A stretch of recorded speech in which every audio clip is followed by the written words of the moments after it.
પુરુષોત્તમ પ્રભુ પધાર્યા. પવિત્ર પુરુષોત્તમ મહિનો બેઠો છે. ગામમાં ભક્તિભાવ ઉભરાયો છે. લોકો નદીએ નાવા જાય છે, કથા વાર્તા સાંભળે છે, દાન દક્ષિણા આપીને ઘેર પાછા ફરે છે.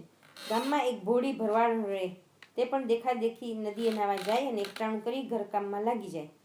ભરવાડને શ્રદ્ધાપૂર્વક પુરુષોત્તમ માસ પૂરો કર્યો, વ્રત પૂરું કર્યું. હવે વ્રતનું ઉજવણું કરવું જોઈએ ને.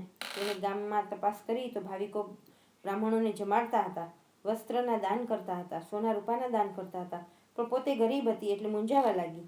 આખરે એક બ્રાહ્મણને જમાડવાનો સંકલ્પ કરી તે એક બ્રાહ્મણને ઘેર ગઈ અને હાથ જોડીને કહેવા લાગી, મહારાજ, મારે આજે વ્રતનું ઉજવણું છે તો મારે ઘેર જમવા પધારો. બ્રાહ્મણે કહ્યું, ચકાચક લાડવા જમવા મળતા હોય તો હું આવવા તૈયાર છું. ભરવાડ બોલી, મહારાજ, લાડુ બનાવવાનું તો મારું ગજું નથી, મારે ત્યાં તો ઘેંસ અને છાશનું સાદું ભોજન છે. બ્રાહ્મણે ના પાડી. ભરવાડ નિરાશ થઈને બીજા બ્રાહ્મણને નોતરું આપવા ગઈ, પણ ઘેંસ છાશનું ભોજન મળશે એવું જાણી તે બ્રાહ્મણે પણ નોતરાનો સ્વીકાર કર્યો નહીં. ગામમાં કોઈ બ્રાહ્મણે હા ભણી નહીં એટલે ભરવાડ મનમાં દુઃખી થતી પાછી ફરતી હતી ત્યાં એક બટુક બ્રાહ્મણ સામો મળ્યો.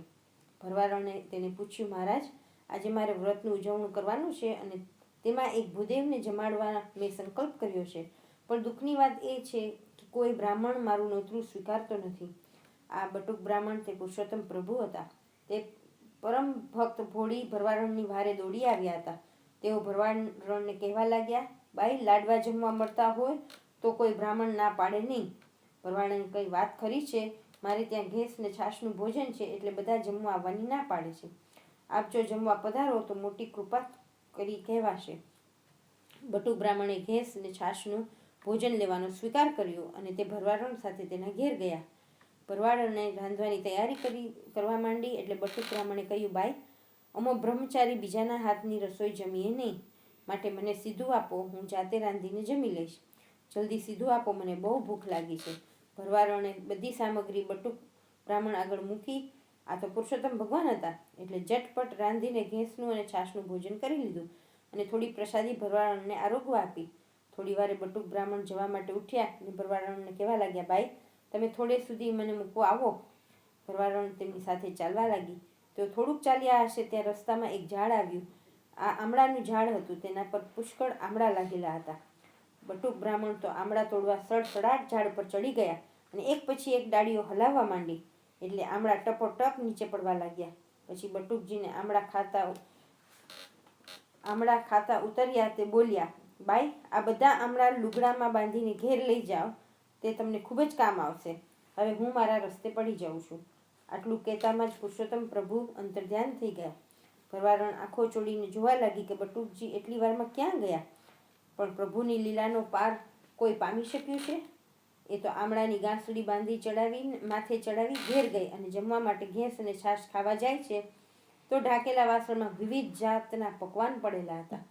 એવામાં એની નજર આમળાની ગાંસડી પર પડી. તેમાં ઝગમગાટ થતો હતો એટલે તેણે જઈને ગાંસડી ખોલી તો તેમાં આમળા નહીં પણ હીરા મોતી હતા. આ બધો ચમત્કાર જોઈ ભરવાડ સમજી કે મુજ રાંકને ઘેર પુરુષોત્તમ પધાર્યા પણ હું ભોળી તેમને ઓળખી શકી નહીં.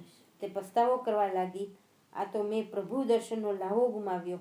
હવે પ્રભુ ક્યારે પધારે અને હું તેમના દર્શન કરી મનખાધ્યે પાવન કરું.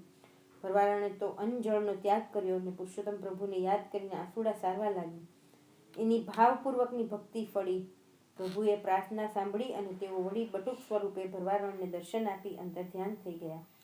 ભગવાન ભૂખ્યા ભાવના ન માગે મિષ્ટ પકવાન, શ્રદ્ધાથી જે કોઈ ભજે તેને દર્શન દે ભગવાન.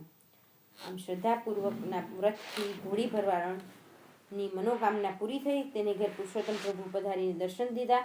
હે પુરુષોત્તમ પ્રભુ, તમે જેવા ભોળી ભરવાડને ફળ્યા તેવા શ્રદ્ધાપૂર્વક તમારું વ્રત કરનારને ફળજો. પુરુષોત્તમ